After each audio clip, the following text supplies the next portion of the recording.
이 전쟁은 사실 이스라엘에게는 치욕적인 겁니다. 그러니까 이스라엘이 그동안 아랍과 4번의 전쟁을 했어도 이렇게까지 단시간에 많은 피해를 본 건 처음이거든요. 이란이 대리 세력을 운영하는 목적은 딱 한 가지예요. 미국 측의 손실도 꽤 커요. 제일 비싼 드론도 격추됐고요. 후티가 최근에 전투기도 격추했거든요. 그리고 이제 수에즈 운하 쪽으로 배가 못 들어가다 보니까 이집트가 지금 겪는 손해가 어마어마합니다. 통관료만 해도 지금 70억 달러 손해를 봤다고 그러거든요. 안녕하십니까, 박현노입니다. 서강대 유로메나 연구소에서 이슬람과 중동을 가르치고 공부하고 있습니다.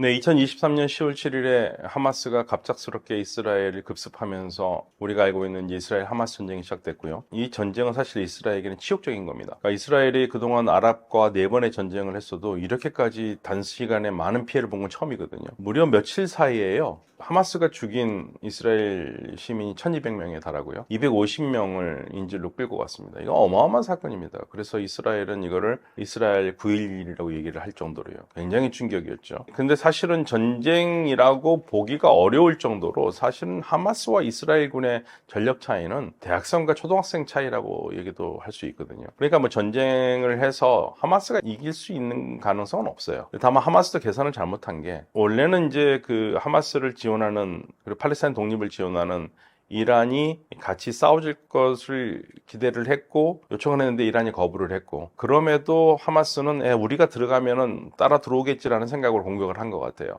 그런데 사실은 그게 쉽지가 않은 일이었고 이란으로서도 굉장히 엉거주춤한 상황이 됐고 전폭적으로 지원하기도 어렵고 헤즈볼라도 공격을 같이 했습니다만 헤즈볼라도 제압이 되고 그러니까 결국에는 하마스의 무모한 공격으로 하마스도 지금 세력을 거의 다 도전할 힘을 잃었고요. 많은 지도자들이 죽었고 헤즈볼라도 이스라엘의 공격으로 전력이 일부 전문가들에 따르면은 1990년대 수준으로 후퇴를 했고 이란은 지금 이스라엘과 두 번의 서로 공방전을 벌였긴 했습니다만은 지금 더 이상 이스라엘과 어떤 싸우기는 내부적으로 복잡하고 그다음에 지금 미국과 협상을 해야 되기 때문에 기본적으로 이스라엘은 어떤 면에서는 효과적으로 하마스의 공격과 함께 하마스를 지원하는 세력들을 차단을 했어요. 처음 전쟁이 일어났었을 때 이스라엘에서 나온 얘기는 전선이 7개가 열렸다고 그랬습니다. 그러니까 어떻게 7개냐? 하마스가 일단 공격을 했죠. 그 다음에 하마스를 지원하는 세력들, 그러니까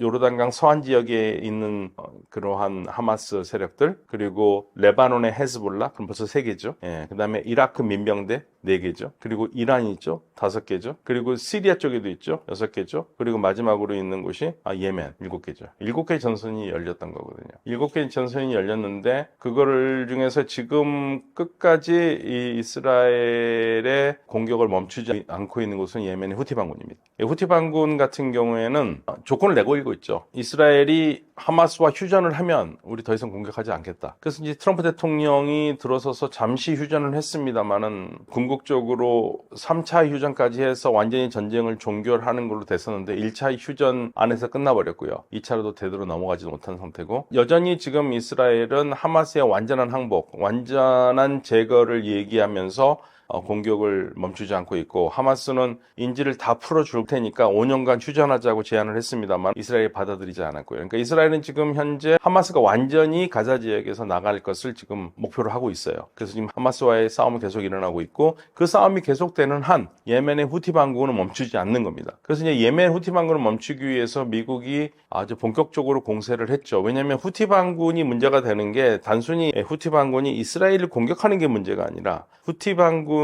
홍해의 입구를 막고 있거든요. 홍해의 입구를 막고 있다 보니까 무역을 하려는 배가 예를 들면은 인도 쪽에서 해서 아라비아 해로 들어와서 홍해로 들어가야 되는데 홍해로 들어가지는 못하는 겁니다. 그러니까 홍해로 들어가지 못하니까 홍해로 들어가서 수에즈 운하를 통해서 지중해로 나가야 되는데 그 길이 막혀버린 거예요. 그러니까 그 길을 뚫어야 되는 게 있죠.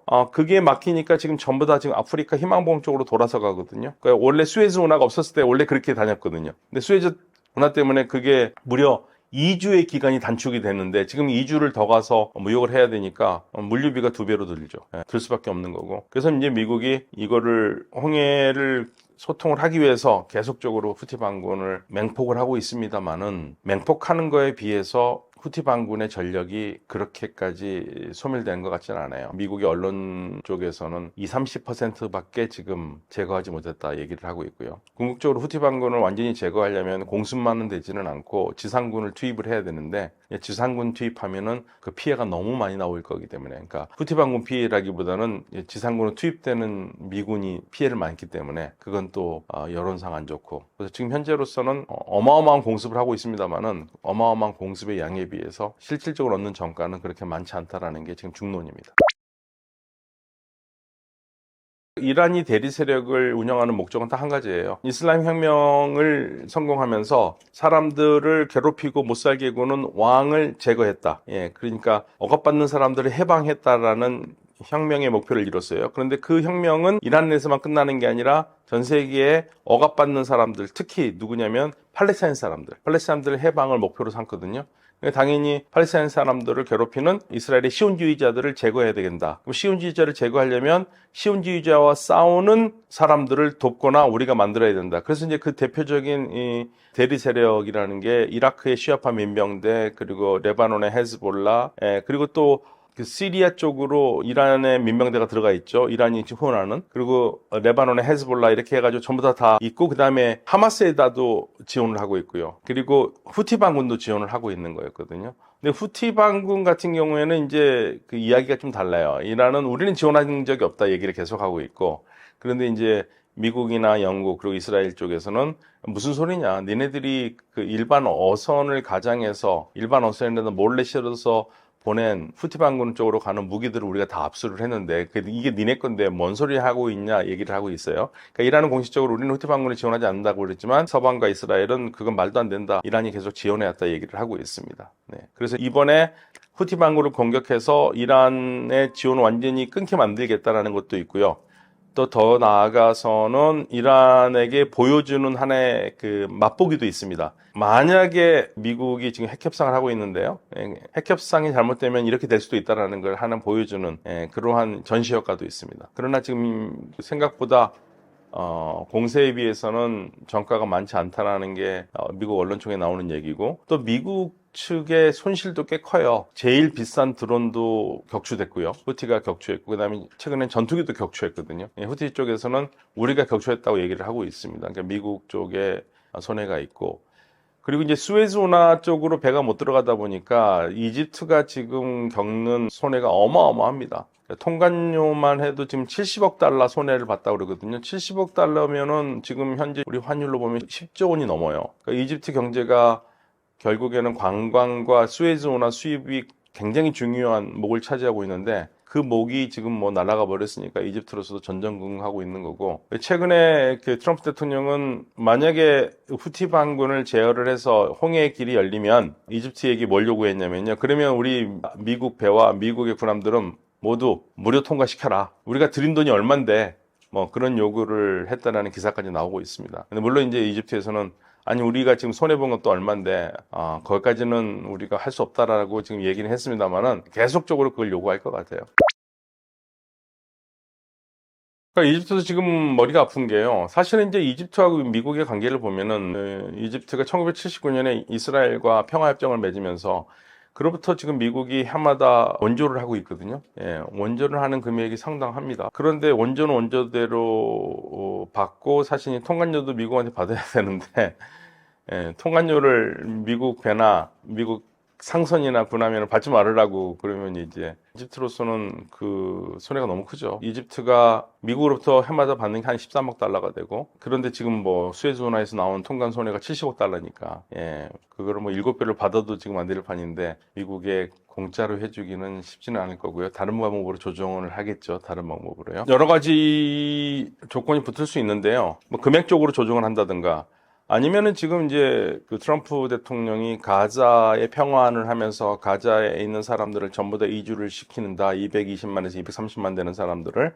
근데 그 중에 상당 부분은 이집트에 받아라. 그런 걸로 또 딜을 할 수가 있겠죠. 이집트는 계속 못 받는다고 그랬거든요. 근데 어느 정도 또 받는다는 얘기도 있었는데 그거와 연관해서 할 수도 있을 것 같아요. 그러니까 워낙 뭐 딜을 하는 게 여러 가지로, 거래가 여러 가지로 이루어질 수 있기 때문에 트럼프 대통령의 특징이 일단은 윽박 질러놓고 거기 상대방이 받아들일 수 없는 거를 던진 다음에 상대방과 의견을 조율해 가잖아요. 그러니까 그거는 미국이 원하는 방향으로 딜을 하겠지요. 저는 이 트럼프 대통령이 일기 때부터 항상 보여주는 게 압박 축구예요. 압박을 하면 상대방의 공간이 열리고 그 공간이 열리면 쉽게 이제 공격을 하는 그러한 스타일인데, 지금 계속적으로 통관료도 결국에 통관료 싸게 더 공짜로 가겠다라는 단순한 것보다는 거기에 또 딜을 하기 위한 하나의 미끼일 가능성이 굉장히 크겠죠.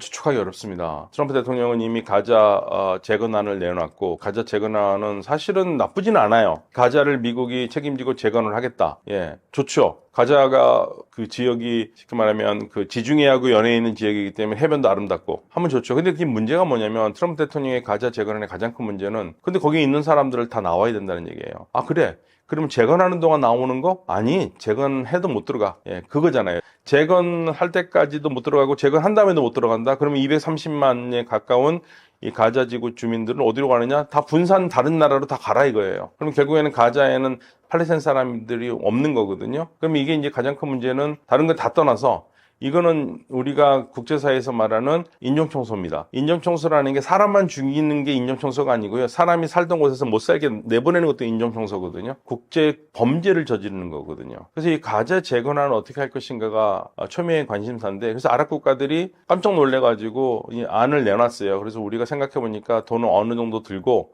그래서 우리가 재건을 하는데 재건안을 내놨습니다.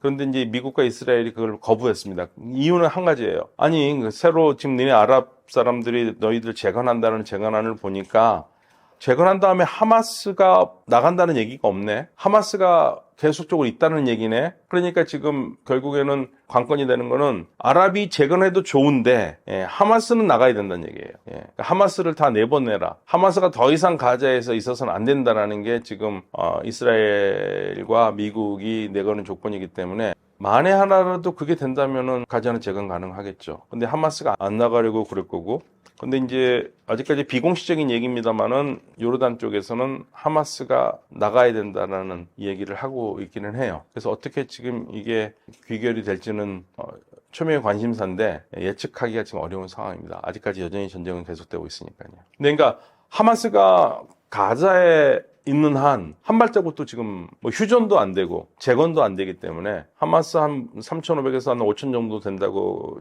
대체적으로 추정을 하는데, 이 사람들을 전부 다 나가야 된다. 그러니까 더 이상 너희들 팔레스타인에 살면 안 된다고 하지만 그 사람들이 나갈 리가 없지 않습니까? 예, 그리고 또 일일이 누가 하마스인지 아닌지 다 확인하기도 어렵기 때문에 더 많을 수도 있고요. 예, 그런 부분이 지금 하마스가 걸림돌이 되고 있습니다. 그게 지도층과 민간인들은 다를 수밖에 없는데요. 일단 지도층들은 차가운 머리로 생각을 하고, 일반 국민들은 뜨거운 가슴으로 받아들입니다. 그러니까 중동 국가들 중에서 하마스를 잘했다, 하마스가 좋다고 하는 그러한 지도자들은 없어요. 특별히 그 왕정 국가들은 더 그렇습니다. 하마스는 기본적으로 왕정을 타파의 대상으로 보거든요. 그들은 이 공화정주의자들이고 무슬림 형제다.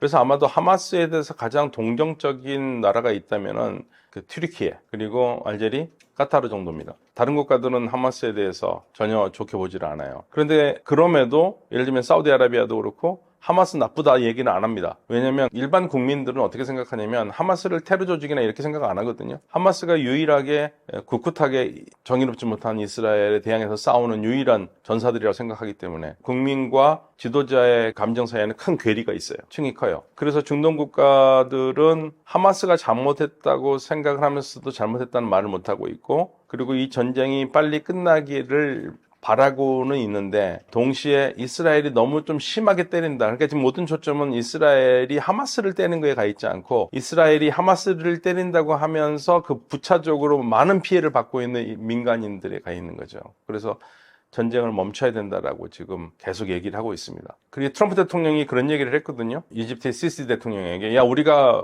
후티 반군을 정리를 해서 그러면 이제 수에즈 운하 통과가 잘 될 수 있을 테니까, 그러면 이제 우리한테 좀, 우리 미군 관계된 모든 배들로부터는 통관료를 받지 말아라. 근데 통관료 많이 받는데, 그랬었을 때 시시 대통령이 한 말 중에 하나가, 아니 그거는 후티 반군은 이스라엘 하마스 휴전만 되면 걔네들은 더 이상 공격 안 하니까 문제가 없는 거다, 이런 식으로 얘기를 하고 있어요. 그래서 빨리 휴전이 되길 바라고 있습니다. 휴전이 되길 바라고 있고, 그렇지 않고 계속 전쟁이 이어질 경우에는, 사실 전쟁은 아닌 이스라엘도 안 좋습니다. 네, 전쟁을 지금 벌써 2년이 다 돼가거든요. 올 지금 10월 7일이면 2년이 되는데, 그래서 모든 국가들이 휴전을 원하지만 이스라엘은 사실 국민들도 휴전을 원하는데, 네타냐후 총리가 지금 다른 계산을 하고, 복잡한 계산을 하고 있어서 정치적으로도, 그래서 아직까지 휴전이 되지 않고 있는데요. 중동 국가들은 휴전을 가장 원하고 있습니다.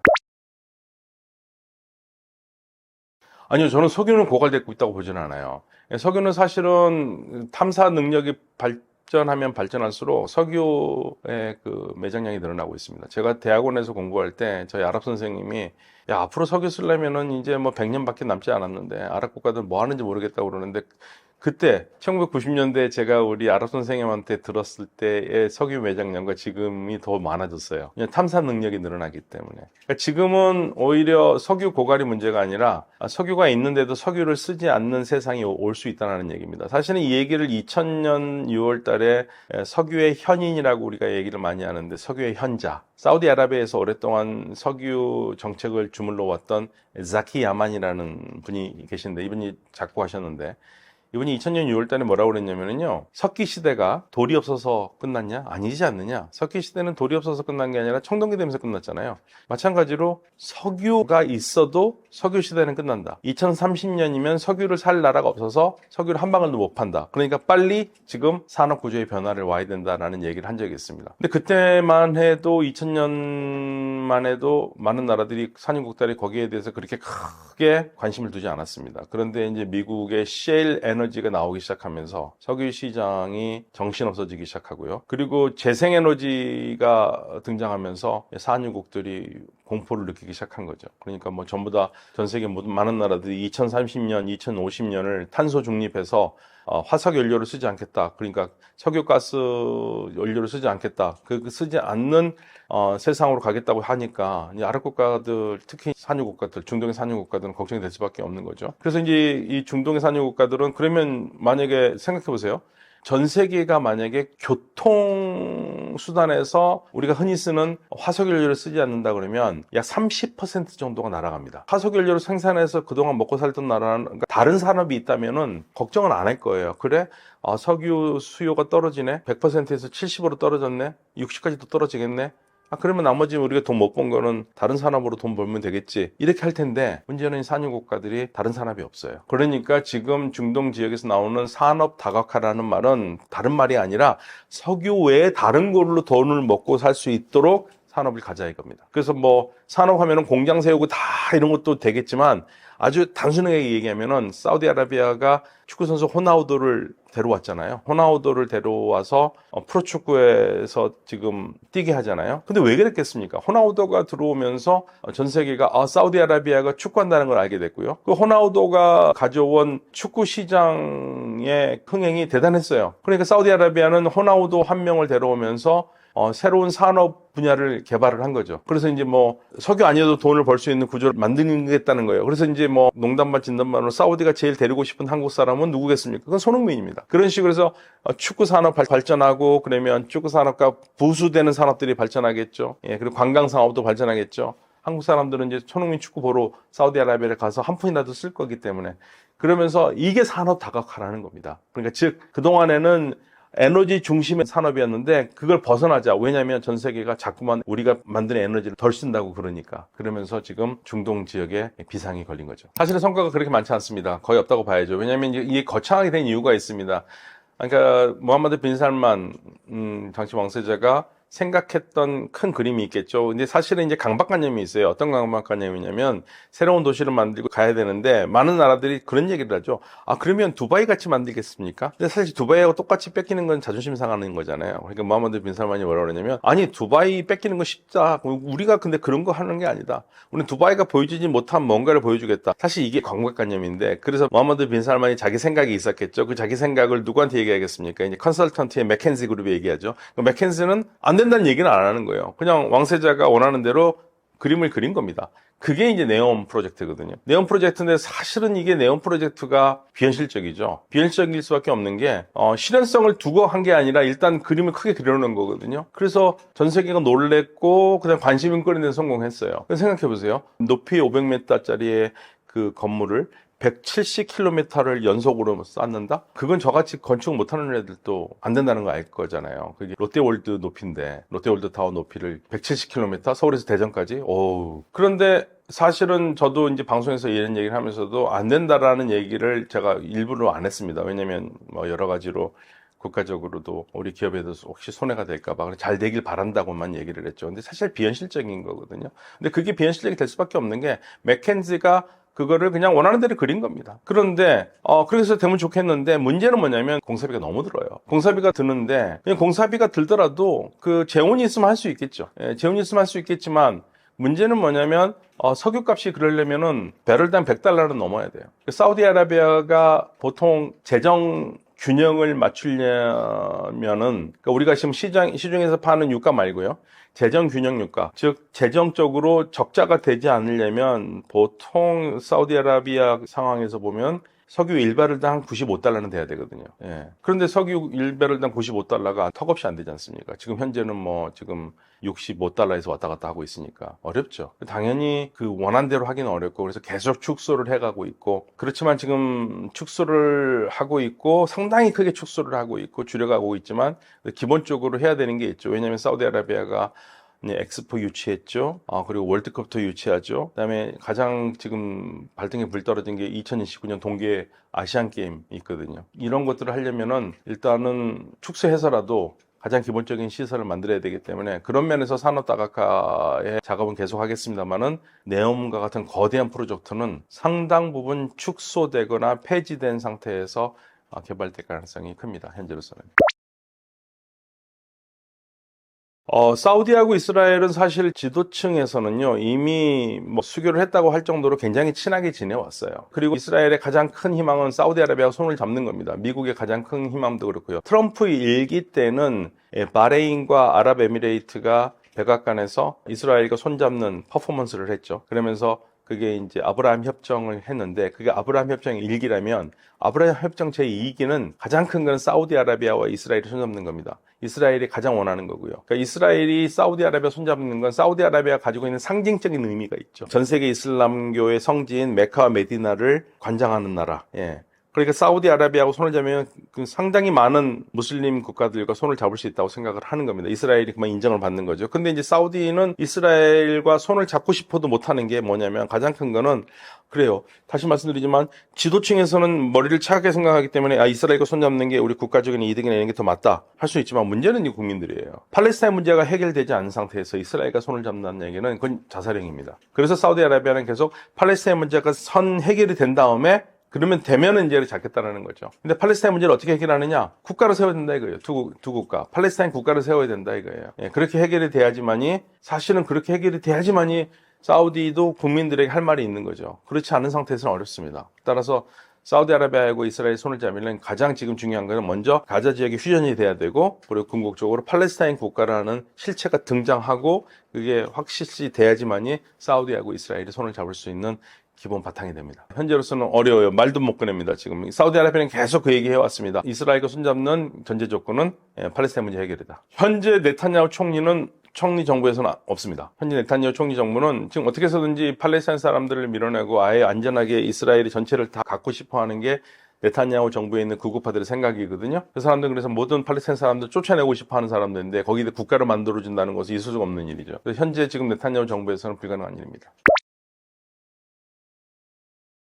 우리는 사실 지금 미중 갈등이 극심해지면서 우리가 나갈 수 있는 시장이 굉장히 좁아들었어요. 그러니까 중동은 우리가 놓쳐서는 안 되는 시장이죠. 어떤 시장이든 마찬가지입니다. 다른 시장도 다 가고 싶지만 유럽은 일단은 뭐 경쟁 시장이고 아프리카나 동남아시아는 아직까지는 그러한 규모가 되지 않고 현재로서는 중동이 가장 좋은 시장이긴 한데 이제 문제는 여기에는 정치적인 이슈들이 있어요. 팔레스타인 문제가 있지 않습니까? 그리고 때때로는 선택을 강요당하는 순간이 올 수 있습니다. 그래서 우리가 이제 할 수 있는 거는 가장 중요한 것은 다행히도 우리가 이제 이들 나라와 정치적으로 밀접한 관계가 있는 나라가 아니라서 이쪽 이슈에 대해서, 왜냐하면 우리 영내 국가가 아니기 때문에. 그래서 최대한 우리는 보편적인 인권이라든지 보편적인 가치를 앞세우는 외교를 할 수밖에 없고요. 그리고 그 무엇보다도 가장 우리에게 큰 시장은 이 중동의 아랍 시장들이거든요. 아랍과 그다음에 이란 무슬림 시장이기 때문에 이 팔레스타인 문제에 대해서는 우리가 섣불리 나서서 뭐 이게 옳니 그르니 말할 필요는 없습니다. 그래서 제가 항상 얘기는 하는데 2024년에 사우디아라비아와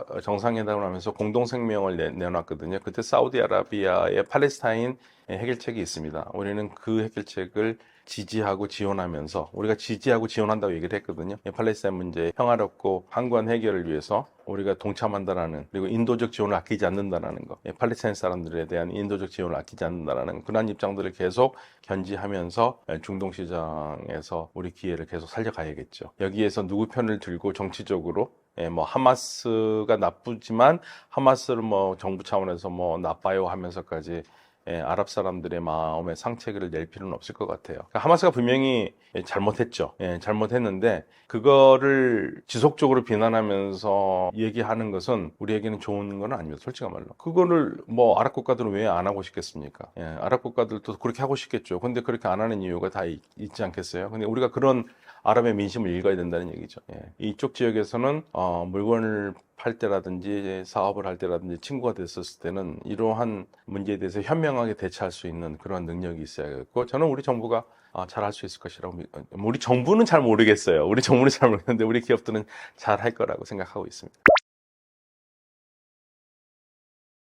사실은 뭐 엄밀히 말씀드려가지고 좀 냉정하게 말씀드리면 우리 케이팝이라든지 이러한 문화들을 가장 많이 소비하는 층은 여성들입니다. 젊은 여성들. 젊은 여성들이 타겟이 돼 있고, 그냥 젊은 여성들이 굉장히 그 보편적인 메시지를 좋아해요. 근데 그거를 뭐 아랍 전체가 다 좋아한다고 생각하시면 안 되고요. 다만 한국에 대한 인식은 상당히 높아졌어요. 상당히 높아졌고, 한국의 문화가 굉장히 국제적이라는 거에서 받아들여지고, 조금 이제 사우디아라비아를 가면은 한국에서 왔다 그러면 다들 막 반가워하거든요. 그러니까 확실히 좋아졌어요. 그리고 이제 중동 국가들이, 특히 산유국들이 생각하는 한국은, 과거에 산유국들이 생각하는 한국은 70년대에는 우리 아버지 세대들이 가서 일을 했지 않습니까? 노동자로서. 그러니까 사실은 가난한 나라에서 온 노동자들이라고 생각을 했지만, 이 나라가 이렇게 변해서 많은 물건을 만들어내고 세계에서 좋은 물건을 만들어내고 삼성 핸드폰 만들어내고 이런 거 보면 놀라는 거죠. 그런 거에 대해서 한국에 대해서 경탄하는 부분도 있고, 특히 이제 한국의 문화가 중동 지역에서 퍼지면서, 특히 젊은 사람들 퍼지면서 호감도가 높아진 거죠. 다만 아직까지 한류 문화를 소비하는 층은 젊은 여성들이 압도적이라는 것, 그 부분은 우리가 인식을 해야 되고요. 모든 아랍 사람들, 모든 중동에 있는 남자들이 다 좋아한다 생각하는 것은 조금 위험합니다. 너무나 국뽕에 차서 너무 행복한 마음을 과도하게 갖는 것은 정신 건강에 좀 해롭습니다. 네, 저는 그 중동은 굉장히 중요한 시장이고, 인간 대 인간으로 만나면 상당히 많은 게 풀리거든요. 근데 이제 우리 한국 사람들이 가장 큰 문제 중에 하나가 자꾸만 종교적으로 생각을 해서 배타성을 가지려고 하는 것 같아요. 그거는 서로에게 좋지 않습니다. 일단 다른 사람들을 배타하고 미워하는 것은 내 스스로가 성격이 나빠지니까, 먼저 나의 행복과 감정을 소모하지 않도록 있는 그대로 받아들이고 좋은 친구로 갈 수 있는 방법을 찾는 게 더 현명하고 좋지 않을까. 그리고 그 개인적으로나 국가적으로 더 훌륭하다고 생각합니다. 그런 부분에서 자꾸만 중동 사람들을 종교적인 틀 안에서 보지 않도록 노력했으면 좋겠습니다. 네, 감사합니다. 근데 중동의 그 한국 방산, K방산에 대한 관심이 상당히 높죠. 그럴 수밖에 없는 게, 이제 우리가 그 중동의 바뀐 정세를 좀 생각을 해봐야 되는데요. 사실은 미국이 1980년부터 2019년까지 이 페르시아만 지역의 에너지 안보를 상당히 중요시 여기면서, 페르시아만의 에너지 안보가 미국의 안보라는 것을 일치시켰어요. 그래서 1980년에 당시 카터 대통령이 그 유명한 카터 독트린을 얘기를 했죠. 페르시아만 은 미국 에너지 안보의 가장 중요한 곳인데, 이곳을 건드려서 미국의 이익을 해치는 나라가 있다면 무력을 써서라도 막겠다라는 얘기를 해서 1980년대 이래로 미국이 얼마나 페르시아만 지역을 중요시 하는지를 보여주었죠. 그런데 이제 2019년에 사우디아라비아의 유전 2개가 후티 반군이 쏜 미사일과 드론에 파괴되면서 사우디아라비아가 일일 석유 생산량의 500만 배럴을 잃어버리거든요. 그런데 그때 미국이 보여준 태도가 상당히 미적지근했습니다. 즉 1980년에 얘기했던 카터 독트린은 사라져버렸고요. 이건 미국에 대한 공격이 아니라고 얘기를 했죠. 당시 트럼프 대통령이. 그러면서 미국의 학자들이 이 카터 독트린이 1980년부터 시작해서 2019년에 끝났다고 얘기를 했거든요. 근데 그렇게 된 가장 큰 이유가 미국은 중동의 에너지에 그렇게 의존하지 않아도 되는 셰일 에너지 강국이 됐기 때문에 그런 거거든요. 자, 이 사건은 상당히 큰 사건입니다. 2019년에 그 후티 반군이 사우디아라비아의 유전을 때렸고, 근데 미국은 사실 수수방관했다. 이 부분이 이 중동 국가들에게 미친 영향이 굉장히 컸어요. 안보 측면에서 이제는 우리 스스로가 우리를 지킬 수밖에 없구나. 미국에 더 이상 의존하기 어렵다라는 것을 다시 한번 뼈저리게 느끼면서 그때부터 그 어느 때보다도 자주국방 이야기가 나오기 시작했고, 이 자주국방을 했었을 때 가장 중요한 거는 사실은 무기만 사오는 게 중요한 게 아니잖아요. 무기 사오는 게 아니라 무기를 만드는 기술도 같이 이전을 받고 싶어 하는데, 이제 그게 최적의 파트너가 우리나라라고 본 거죠. 그러니까 우리는 70년대 때부터 북한의 위협 때문에 자주국방을 계속 이야기해왔는데, 우리가 사실 무기를 팔려고 자주국방한 건 아니었거든요. 그런데 그렇게 자주국방을 쭉 해오면서 무기도 국산화하고 개량화하면서 많은 발전을 이뤘죠. 그러한 것을 중동에서 눈여겨보고 우리 무기를 사고 우리로부터 기술을 전수받고 싶어하는 그러한 마음에서 K방산에 대한 관심이 상당히 높은 거죠. 네, 우리 그 KF-21이 상당히 좀 호평을 받고 있는데요. 아마도 그 무엇보다도 우리가 좀 독자적으로 개발한 레이더 성능이 굉장히 좋기 때문에 탐내는 것 같습니다.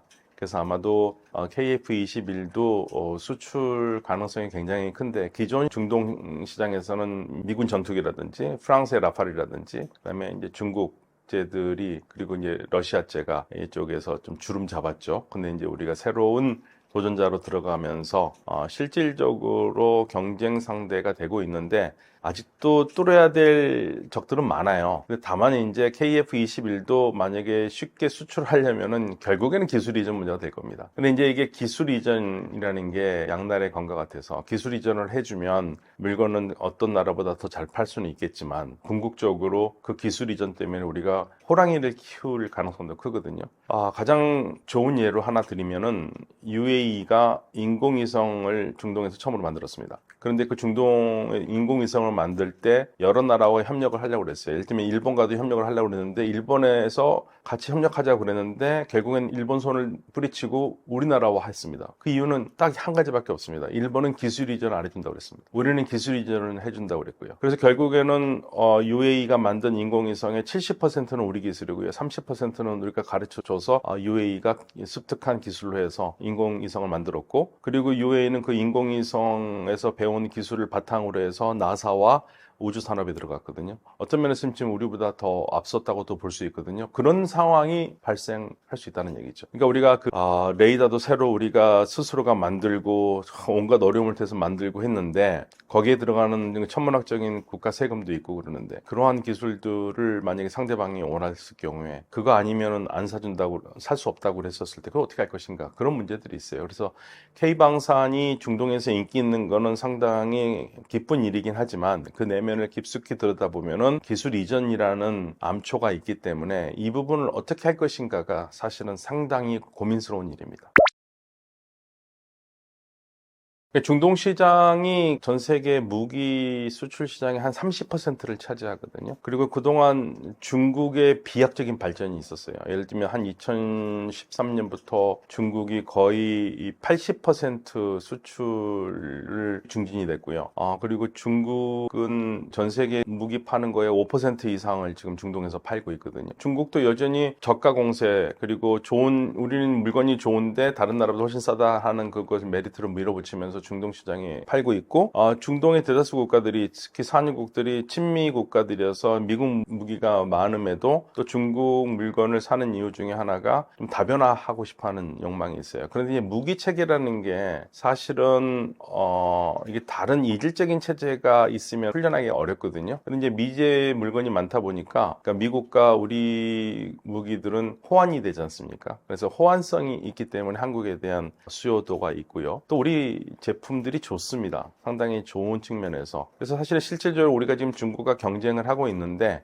뭐 여러 가지 이야기가 나오고 있습니다. 예를 들면 K9 자주포 같은 경우에는 우리가 훨씬 더 뛰어나다고 얘기를 하고 있고, 뭐 중국은 자기네께 더 뛰어난다고 얘기하지만 중국은 이렇다 할 지금 뛰어난다면 얘기만 할 뿐 물건을 대지는 못하고 있는 상황이고요. 그리고 최근에 한 몇 년 동안 중국에서 수입한 그 무기들이 성능이 사실은 기대에 못 미쳐서 거기는 실망감도 더해져서 우리 물건을 찾게 되는 그러한 결과로도 이루어졌다고 얘기도 하고 있습니다. 그래서 이제 우리가 장점이 있다면은 예를 들면 K9 자주포 같은 경우에는 원래 엔진 같은 거는 독일제거든요. 근데 독일은 중동에 무기 수출을 못하게 돼 있습니다. 그러니까 우리가 K9을 팔고 싶어도 독일 엔진이 들어갔기 때문에 못 팔게 되는 건데 이것도 이제 우리가 국산화를 했거든요. 그래서 이제 2025년부터는 더 많이 물건을 팔 수 있을 거라고 생각을 하고 있는데 이러한 여러 가지 조건들에서 우리가 아주 기가 막히게 맞는 부분들이 있어서 방산 산업이 늘어나고 있습니다만은 그러나 다시 한번 항상 우리가 이제 고민해야 될 거는 이제 기술 이전 문제가 있어요. 기술 이전 문제를 우리 그 방산 제조 업체에서 이거는 사실 이제 업체의 문제만은 아니거든요. 그 많은 기술들이 사실은 국가의 세금으로 이루어졌기 때문에 국가 기밀의 유출도 될 수 있기 때문에 이걸 어떻게 잘 막으면서 할 수 있을 것인가, 이게 이제 장기적인 계획이 필요한 거죠.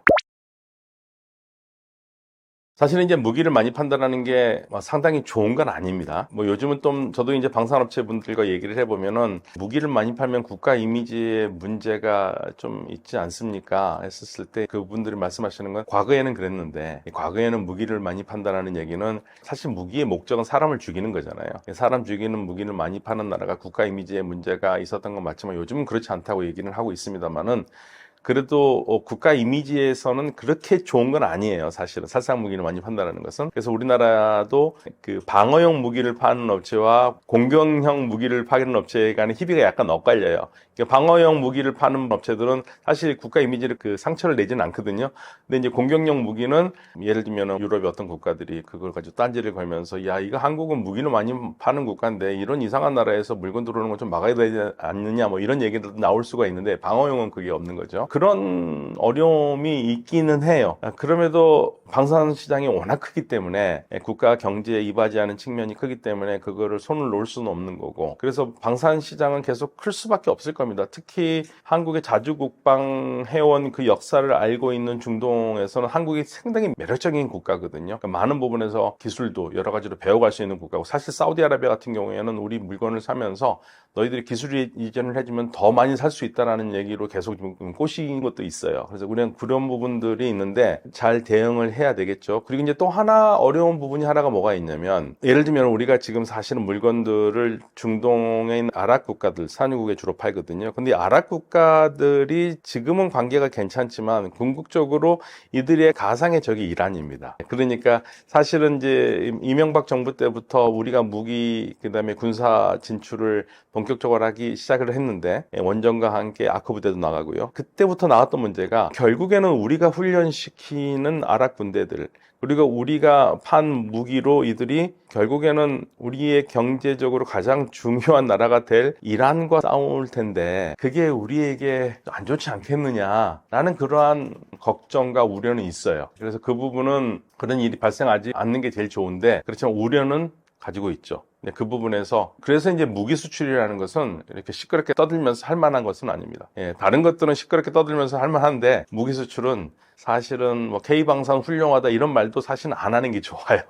안 하는 게 좋고, 우리가 K방산 많이 수출해서 돈 많이 벌었다 이런 것도 안 하는 게 좋습니다. 무기 수출은 조용히 은밀하게 안 한 듯이 흔적 없이 하는 게 가장 좋죠. 조금 우리 언론도 그렇고요. 이 부분에서는 조금 그 목소리를 낮춰서 최대한 감출 수 있으면 감추는 게 좋겠습니다. 그러니까 2023년 3월에 사우디아라비아가 이란이 이제 사실은 다시 외교의 정상화를 했거든요. 근데 예를 들면은 그 가상의 적이라는 말을 좀 오해를 하시면 안 될 것 같고요. 이 아랍 국가들이 생각하는 가장 위협이 되는 이웃 국가는 이란입니다. 1979년 이래로. 그래서 2023년 전까지만 해도 어떻게 쓰든지 이란의 힘을 빼보려고 아랍 국가들이 노력을 했고, 트럼프와 함께. 그런데 이게 그래서는 될 문제는 아니구나. 왜냐면 아랍 국가들도 경제 발전을 해야 되니까. 이란도 경제 발전해야 되고. 그래서 지금은 일종의 대탕트가 이루어졌어요. 우리가 같이 경제 발전하면서 가야 되는데 싸워서 좋을 건 하나도 없지 않느냐. 그러니까 우리가 서로 사랑하지 않더라도 손을 잡고 좀 친하게 지내보자. 지금 그런 상황이라서 지금 이 지역에는 일종의 차가운 평화가 오고 있거든요. 차가운 평화가 오고 있는데 그 말은 다시 뭐 역설적으로 얘기하면은 역시 이란을 이 아랍 국가들은 가장 위협적인 존재로 본다는 얘기죠. 그래서 그런 측면에서 공식적으로 우리의 가상이 이란이다 그런 말은 하지는 않습니다. 그렇지만 이란을 가장 위협적으로 생각을 하죠. 그런 부분을 우리가 염두에 둬야 된다는 얘기입니다. 이란을 위협적으로 생각하는 것은 1979년에 이란이 친미 세속 왕정에서 반미 이슬람 공화정으로 바뀌거든요. 그런데 뭐 한 나라의 정체가 혁명으로 바뀌는 거야 있을 수 있는 일인데 문제는 주변 국가들은 그걸 굉장히 큰 위협으로 생각해 왔어요. 그리고 이란의 혁명을 성공한 이슬람 혁명을 성공한 사람들은 이란에만 만족하지 않고 주변 국가들이 이슬람을 믿는다고 그러는데 제대로 이슬람을 믿지도 않으면서 사람들을 착취하고 있다고 생각을 했습니다. 그래서 이란의 이슬람 혁명을 수출한다라는 그러한 생각을 가지고 있어요. 그러니까 주변 국가들로서는 걱정이 될 수밖에 없는 거죠. 그러니까 주변 왕정 국가들의 처지에서는요, 하루아침에 같은 왕정이었던 이란의 왕정이 무너지는 것만 봐도 엄청 스트레스인데 이란이 체제가 바뀌어서 이슬람을 얘기하고 그 이슬람, 이란이 말하는 이슬람이 제대로 된 이슬람이라고 하면서 그 이슬람을 자기 자국 내 쪽으로 들어올 수 있다는 걱정이 생기는 거죠. 더군다나 이 아랍 국가들은 대체적으로 상당히 많은 이란과 똑같은 시아파 사람들이 있었어요. 근데 이 시아파 사람들을 그동안 같은 국민으로 잘 대해줬으면 문제가 없는데 사실 사우디아라비아는 한 15%가 시아파거든요. 근데 이 시아파 사람들을 굉장히 차별을 했어요. 근데 당연히 시아파 처지에서는 내가 속한 사우디아라비아의 사람이라는 생각보다는 자기를 박해를 하니까. 근데 그 페르시아만 건너편에 있는 이란에서 나와 똑같은 신앙을 가지고 있는 사람들이 혁명에 성공했으니까 거기에 영향을 받을 수밖에 없지 않습니까? 이제 그러한 시아파들의 인구가 있는 나라들은 아랍 국가들은 다 걱정할 수밖에 없었던 거죠. 그래서 아랍의 특히 이 걸프 지역의 6개국, 페르시아만 지역의 6개국들 있죠. 사우디아라비아, 쿠웨이트, 바레인, 까따르, 아랍에미레이트, 오만 6나라가 아랍어를 쓰고 왕정이고 이슬람이라는 공통 분모로 81년에 GCC라는 걸 만든 겁니다. 거기서 표현을 하진 않았지만 거기에 그 GCC 국가가 생각하는 가장 위협이 되는 나라는 이란이었죠. 그리고 현재 그러한 공포감은 많이 사라지긴 했지만 그래서 이 같이 가려고 하긴 하지만 만약에 문제가 있다면 우리가 주로 수출하는 무기들이 이 아랍 국가들로 가기 때문에 우리 무기로 싸울 가능성도 있다라는 얘기죠. 이제 그러한 가능성은 낮지만 걱정을 하지 않을 수는 없는 거죠. 그러니까 공포감이 완전히 사라진 거라고 볼 수는 없어요. 그러니까 그 규모가요, 6나라가 다 합쳐도 인구가 5천만 밖에 되지 않고요. 이란은 거의 9천만에 가깝습니다. 그리고 이란은 그 무엇보다도 자국민으로 이루어진 군대가 완벽하게 있어요. 근데 이 아랍의 6국가들은 완전하게 자국민으로 그 군대를 구성하지 못하고 있어요. 그게 이제 가장 큰 문제들이에요. 공군력은 이란이 워낙 전투기가 낙후되어 있기 때문에 최신식 전투기를 가지고 있는 아랍 국가들이 훨씬 더 낫지만 사실 전투라는 것은 전투기만 하는 게 아니라 실질적으로 전쟁 끝내는 건 지상군이잖아요.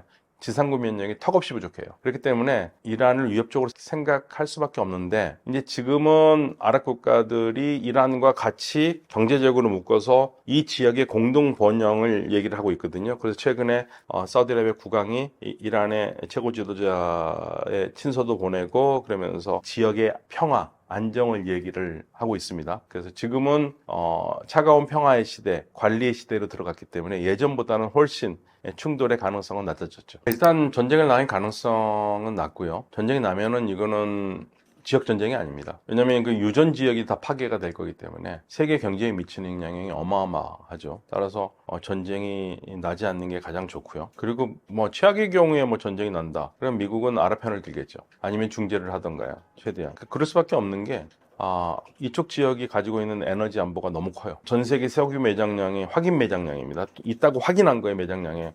거의 뭐 56%가 그리고 가스는 거의 40%가 있는데 이쪽 지역에서 문제가 생긴다? 그럼 큰일이고요. 더군다나 이쪽에 문제가 생긴다면 우리나라 그리고 일본은 거의 죽음입니다. 왜냐면 이쪽 지역에서 들어온 석유가 70%예요. 예, 그러면 이제 우리는 100에서 70이 날아가고 30으로 살아야 된다는 얘기지 않습니까? 단 하루라도 그렇게 되면 그러면 이제 자동차 다 놓고 다니고 뭐 석유 파동 어마어마한 거죠. 그러니까 거의 뭐 상상할 수 없을 겁니다. 예, 그래서 그런 일이 있으면 안 되겠죠. 사실 역사적으로 보면 이란과 러시아가 그렇게 가까운 나라는 아니었는데요. 본격적으로 가깝게 된 일은 최근으로 따지면은 트럼프 대통령이 2017년에 집권한 이후부터입니다. 미국이 이란 제재를 다시 가하기 시작하면서 서방 쪽으로 나가기 어려운 이란이 러시아와 중국 쪽으로 올라가기 시작했거든요. 그러면서 밀접한 관계를 갖게 됐고, 특별히 군사적인 관계가 그렇고요. 지금 이러한 전략적 파트너십 협정을 본다면 앞으로 이게 이란과 러시아의 관계가 일시적인 게 아니라 상당히 오랫동안 러시아와 이란이 이 지역에서 협력하면서 외부의 공격이나 도전을 막아내겠다라는 그러한 의지의 표현으로 봐야겠죠. 다만 러시아와 미국 관계가 또 그렇게 나쁘지가 않기 때문에 러시아와 이란의 관계가 반드시 미국에 대적하는 관계라고 보기는 어렵습니다. 다만 이란으로서는 보험을 많이 들어놓을 필요가 있죠. 왜냐하면 이란 편을 드는 나라가 많지 않기 때문에 그런 면에서 이란의 처지에서는 러시아와 좋은 관계를 맺는 게 절대 나쁠 것이 하나도 없는 그러한 상황입니다. 따라서 러시아가 중동 내에서 발판을 더 굳히고 이란은 러시아와 협력하면서 외부의 도전을 막을 수 있는 좋은 계기를 만들었다고 봐야겠죠. 사실은 트럼프 대통령뿐만 아니라 미국은 2012년부터 중국 봉쇄 전략을 시작했고요. 트럼프 대통령뿐만 아니라 모든 대통령들이 중국 봉쇄가 그리고 중국의 부상을 막는 것이 미국의 국가적인 목표가 되었기 때문에 트럼프 대통령도 거기에서 전혀 다를 바가 없습니다. 다만 이제 대통령들마다 차이가 있고 행정마다 차이가 있어서 어떻게 강하게 하느냐 약하게 하느냐의 차이일 뿐일 텐데요. 아무래도 트럼프 대통령은 겉으로 소리가 많이 나게 떠들썩하게 하는 편이죠. 중동에서 미국에 더 이상 군사적으로 개입하는 것은 원하지는 않지만 그렇다고 해서 미국의 이익이 침해받는 것은 또 원하지도 않거든요. 그러니까 무엇보다도 중국을 제어하는 것이 중동 정책에서도 중요한 정책이고 이를 위해서는 중국과 무역이라든지 중국과 협력하는 아랍이나 이란이 좀 더 중국과 손을 좀 떼기를 바라는 그러한 장기적인 안목으로 밀어붙일 것 같습니다. 미국은 뭐 이스라엘과의 친한 우정의 관계를 절대 포기할 마음은 없는 나라고요. 다만 트럼프 대통령은 지금 이스라엘의 네탄야후 총리가 이란 핵을 막으려는 가장 효과적인 방법은 이란의 핵시설을 파괴하는 거라고 계속적으로 지금 주문을 하고 있음에도 사실은 그게 약간 귀를 닫고 이란과 핵 협상을 계속 추진을 하고 있어요. 그래서 이스라엘에 대한 우호 정책은 변함이 없지만 이란의 핵 문제를 해결할 때 우선 무력을 쓰고 싶어 하는 네탄야후 총리와는 달리 트럼프 대통령은 일단은 협상 우선으로 가고 협상이 잘 되기를 바라고 있습니다. 사실은 올 초에 대통령이 되면서 이란에 대한 메시지가 바로 그거였는데요.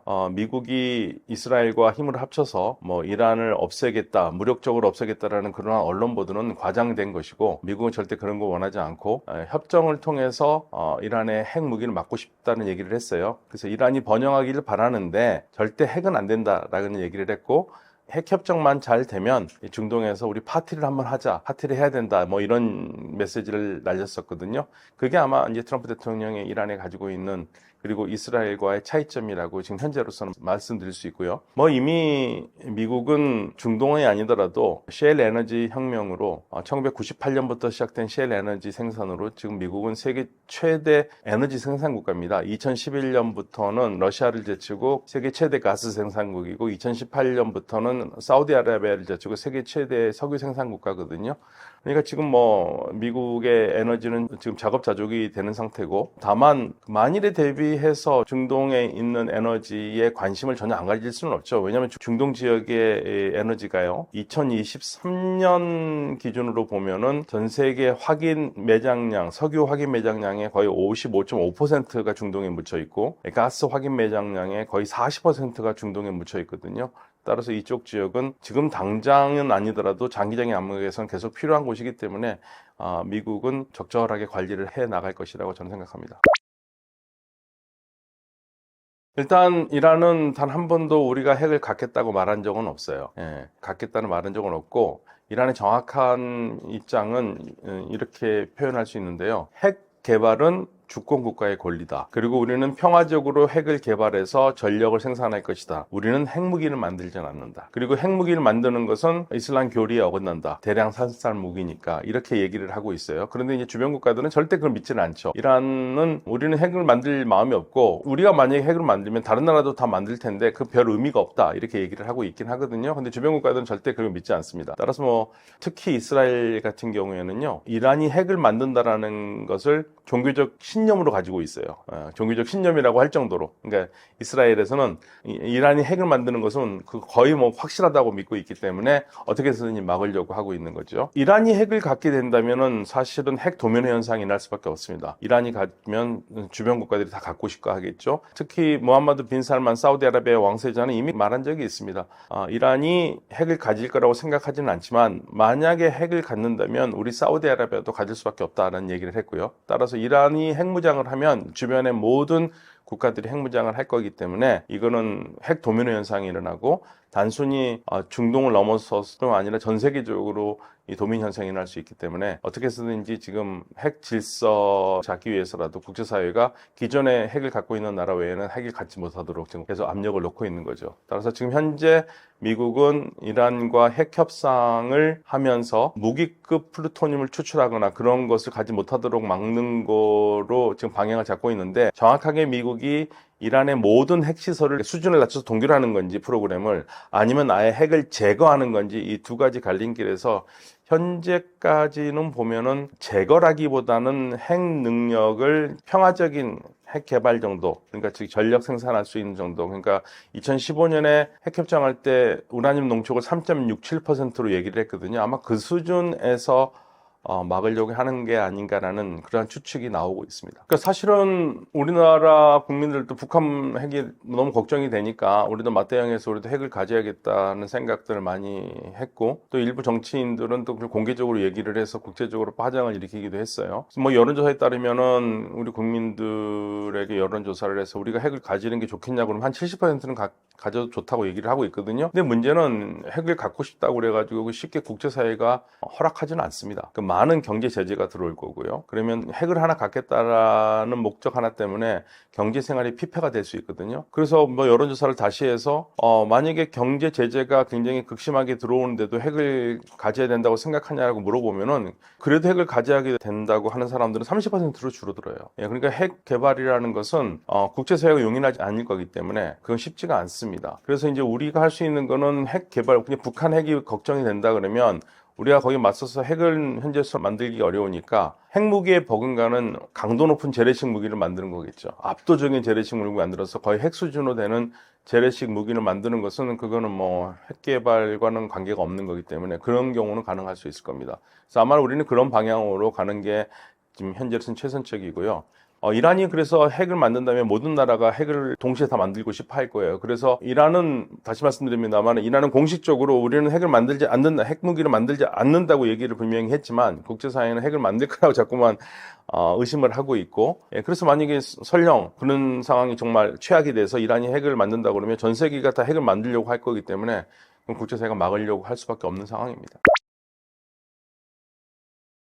사실은 이제 우리는 자원의 저주를 받은 나라죠. 우리는 뭐 재래식 자원이라고 할 수 있는 석유, 가스 같은 것도 없고요. 그리고 재생에너지라고 할 수 있는 태양열이나 뭐 이런 것도 자체적으로 100% 생산하기 거의 불가능하고 뭐 잘해봤자 한 20% 정도밖에 안 되고 궁극적으로 재생에너지도 다 수입을 해야 되는 아니면 외국과 공동 개발을 해서 할 수 있는 방법밖에 없거든요. 뭐 우리는 어차피 자원의 혜택을 받지 못한 나라였고 지금까지 그렇게 해왔고 그런데 그럼에도 이렇게 개발을 다른 여러 가지로 발전을 하면서 석유는 나지 않지만 사실은 우리가 석유 제품을 많이 팔고 있습니다. 전 세계에서 석유가 전혀 나지 않는 나라 한국, 일본, 독일 세 나라 중에서 이 석유에 대한 의존도가 우리가 제일 높아요. GDP 대비 우리가 거의 독일의 3배, 4배, 거의 4배 되고요. 일본의 2배 정도 되거든요. 그 정도로 우리가 사실은 석유 가공 제품도 많이 만들고 하고 있는데 뭐 자원이 없더라도 그동안 해왔듯이 이제 재생에너지도 그런 부분에서 계속적으로 국제사회에 협력할 수밖에 없습니다. 특히 이제 중동과 재생에너지도 중동과 협력을 할 수밖에 없는 상황이고 이제 그런 식으로 우리가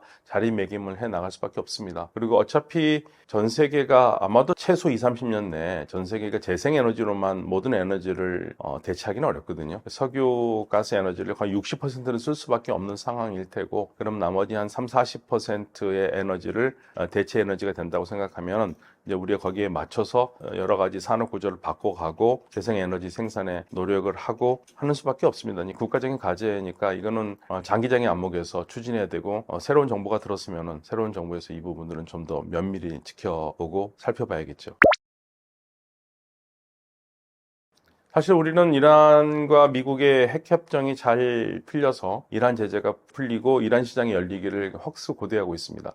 왜냐하면 이란 시장은 사실 우리에게는 거의 한 세대의 먹을거리를 제공할 수 있고 협력을 통해서 양국이 윈윈을 할 수 있는 아주 좋은 시장이거든요. 특히 저는 대기업은 걱정 안 합니다. 대기업은 어디를 가더라도 잘 하고 있는 조직이 있고 근데 이제 항상 대기업보다 규모가 작은 우리 중소기업들이 국제시장에서 활로를 찾기가 어려운데 이란 시장은 우리가 전통적으로 중소기업이 많은 시장 개척을 했던 곳입니다. 그래서 이란 시장이 열리면 우리 중소기업 예전처럼 한 200개에 달하는 중소기업들이 활발하게 무역을 할 수 있을 것이고요. 그래서 이란 시장 개방은 우리 한국 경제의 새로운 단비처럼 다가올 거기 때문에 저는 개인적으로 우리 경제를 위해서 이란 시장이 열리기를 학수고대하고 있습니다.